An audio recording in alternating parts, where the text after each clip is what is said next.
Hello મિત્રો, ફરી એકવાર હું આવી ગઈ છું મેટ્રો સ્ટેશન. આ મારા ઘરના સૌથી નજીકનું મેટ્રો સ્ટેશન છે અને આ રીતે બારકોડ સ્કેન કરીને આ ડોર ખુલે છે. કોઈ વાર સ્કેન નથી થતો ને તો લોચા પડી જાય છે. અને આ હાલ ઓપન થયું છે એટલે જુઓ, ખાસ કોઈ ભીડ અહીંયા છે નહીં અને 10 જ મિનિટમાં મેટ્રો આવી ગઈ છે. અમે અંદર બેસી ગયા છીએ. ઓલમોસ્ટ ટ્રેન ખાલી જ છે. ફરીથી વિન્ડોના આગળ બેસીને હું બધો જ નજારો જોઈ રહી હતી અને અમે પહોંચી ગયા છે ઘી કાંટા. ઘી કાંટાથી એકદમ વોકિંગ ડિસ્ટન્સમાં છે રતનપોળ. હવે અમે ઓટો લઈ અને રતનપોળ જઈ રહ્યા છીએ અને અહીંયા રતનપોળમાં એન્ટર થઈ ગયા છીએ. 2 વાગ્યા જેવો ટાઈમ હશે, 1:30-2 વાગ્યાનો, અને ભીડ ધીમે ધીમે વધવાની ચાલુ થઈ રહી છે.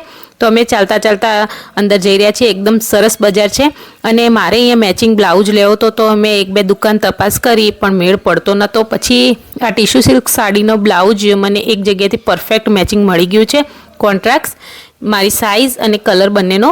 અને પછી અમે ગયા લડ્ડુ ગોપાલના વાઘા લેવા. તો જુઓ, અહીંયા બધા જ લડ્ડુ ગોપાલના વાઘાનું જ કલેક્શન છે અને ફાઇનલી અમે એક જગ્યાએથી લડ્ડુ ગોપાલના વાઘા પણ લઈ લીધા.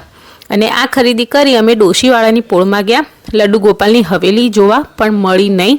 તો અમે શોર્ટકટ લઈ અને ફરીથી પાછા રતનપોળની અંદર આવી અને બહાર નીકળી રહ્યા છીએ. હવે ઘરે જવાનો પ્લાન છે, પણ વચ્ચે પકોડી દેખાતા પકોડીની રમઝટ બોલાવી અને પકોડી ખાધી.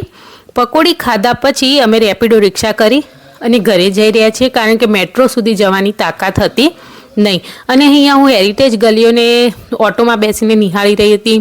આ એક અલગ જ લેવલની મજા છે કે હેરિટેજ ગલીઓને ઓટોમાં બેસીને જોવી. અને અહીંયા અમે ઘરે પહોંચી ગયા છે.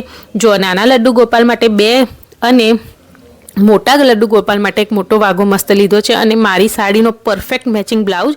અને કાલે મળીએ વ્લોગમાં.